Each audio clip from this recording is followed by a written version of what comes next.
Hello viewers, Namaste. నేను doctor Maitreyi, fertility expert, founder and clinical head of Maitrashri fertility centre, Kukatpally, Hyderabad.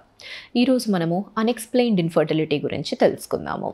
So ఈ unexplained infertility అంటే ఏంటి? ఈ infertility అన్నట్టుగా మీకు చెప్పారు అంటే దీంట్లో మనము ఎటువంటి ట్రీట్మెంట్స్కి అనేది వెళ్ళాలి. సో నార్మల్గా చాలామందిని పేషెంట్స్ని కలుస్తున్నప్పుడు వాళ్ళు చెప్పేది ఏంటి అంటే ఇన్ని రోజులుగా మేము చూయించుకుంటున్నాము, మాకు ఎటువంటి సమస్య లేదన్నారు, భార్యాభర్తల్లో అన్నీ బాగున్నాయి అన్నారు, బట్ స్టిల్ మాకు ఇంకా ప్రెగ్నెన్సీ అనేది రాలేదు అన్నట్టుగా చెప్తుంటారు. సో దీన్నే మనము అన్ఎక్స్ప్లెయిన్డ్ ఇన్ఫర్టిలిటీ అంటాము. అంటే ఎటువంటి ప్రాబ్లమ్ లేదని కాదు, బట్ మనకి టెస్ట్లకు అనేవి అందేవి కొన్నే ఉంటాయి. ఇవి కాకుండా వేరే ఏమన్నా సమస్యలు అనేవి ఉన్నాయంటే అవి మనకు టెస్ట్లకు అనేవి అందవన్నమాట. సో అలాంటప్పుడే అన్ఎక్స్ప్లెయిన్డ్ ఇన్ఫర్టిలిటీ అన్నట్టుగా ట్యాగ్ చేస్తాము. సో దీనిలో మనము మేజర్గా మనం చూసేవి ఏంటి? ఆడవారిలో స్కాన్ చేసినప్పుడు అండాశయం నుంచి అండం విడుదల అవుతుందా లేదా అనేది ఒక ఫ్యాక్టర్. నెక్స్ట్ వచ్చేసి ఆడవాళ్ళల్లో ట్యూబ్స్ అనేవి బాగున్నాయా లేదా అనేది సెకండ్ వన్. థర్డ్, మగవారిలో వీర్యకణాల పరీక్ష చేసినప్పుడు కౌంట్, మొటిలిటీ, మార్ఫాలజీ ఈ మూడు బాగున్నాయా అనేది థర్డ్ ఫ్యాక్టర్.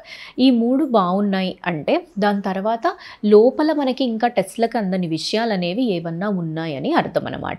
దానివల్లే ప్రెగ్నెన్సీ అనేది రావడానికి ఇబ్బంది అవుతుంది అని. సో వీళ్ళల్లో నెక్స్ట్ ఏ విధమైన ట్రీట్మెంట్ అనేది చేయించుకుంటే సక్సెస్ అనేది వస్తుంది వీళ్ళకి. ఏ సమస్య లేదు అన్నప్పుడు చాలామంది చేసే తప్పేంటి అంటే మాకు ఎటువంటి ప్రాబ్లం లేదు, సో మేము న్యాచురల్గానే ట్రై చేస్తాము, మాకు ఇదే విధంగా ప్రెగ్నెన్సీ రావాలి అన్నట్టుగా అనుకుంటుంటారు. ఇదే ఫస్ట్ మిస్టేక్.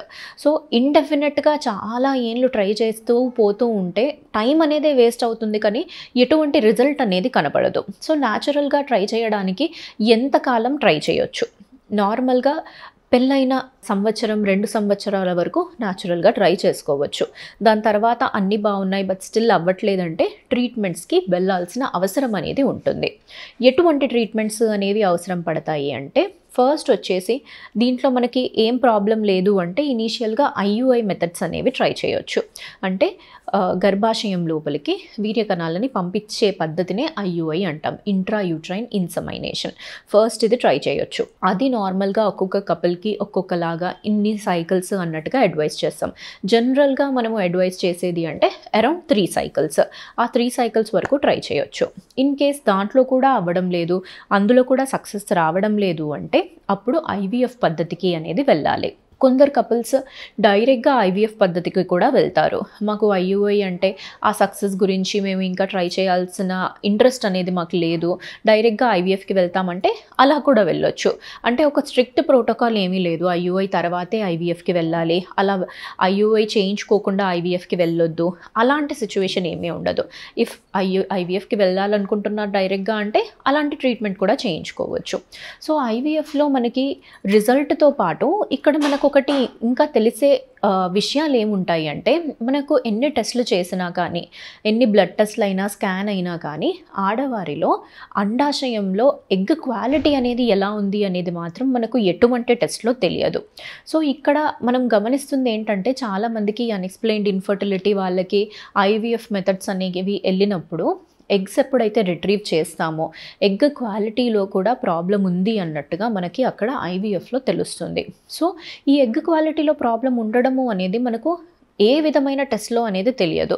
సో అప్పుడు దాన్ని కూడా మనం అన్ఎక్స్ప్లెయిన్డ్ ఇన్ఫర్టిలిటీ కిందే ట్యాగ్ చేస్తాం. బట్ ఇక్కడ మనం ఐవీఎఫ్ చేసినప్పుడు ఎప్పుడైతే ఎగ్స్ బయటికి తీసుకుంటామో మనకి ఇక్కడ తెలుస్తుంది ఎగ్ క్వాలిటీలో ప్రాబ్లం ఉంది, సో దానివల్లే వాళ్ళకి ఇన్నాళ్ళుగా ప్రెగ్నెన్సీ అనేది రాలేదు అని మనకు అర్థమవుతుంది అనమాట.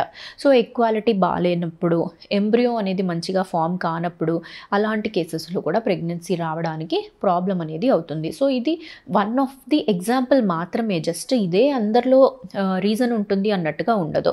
సో అన్ఎక్స్ప్లెయిన్డ్లో మనకి ఇలాంటి విషయాల వల్ల కూడా ప్రెగ్నెన్సీ రాకుండా ఉంటుంది అని అర్థం అన్నమాట. అందుకు ఐవీఎఫ్కి వెళ్ళినప్పుడు నాట్ ఓన్లీ దానికి అది సొల్యూషనే కాకుండా మనకి ఎటువంటి ప్రాబ్లం ఉంది అనే విషయాన్ని కూడా మనం ఇక్కడ అర్థం చేసుకుంటాం. సో ఎగ్ బాలేదా, లేకపోతే ఎంబ్రియో బాలేదా, ఆరెల్స్ ఎంబ్రియో అరెస్ట్ అయిపోయిందా, ఇలాంటి విషయాలన్నీ కూడా మనకి ఐవీఎఫ్ పద్ధతి ద్వారా తెలుస్తాయి. అలా అవుతుంది అంటే నెక్స్ట్ వాళ్ళకి ఏం ఆల్టర్నేటివ్ ట్రీట్మెంట్స్ అనేది సజెస్ట్ చేయాలి అనేది కూడా మనకి అర్థం అనేది అవుతుంది.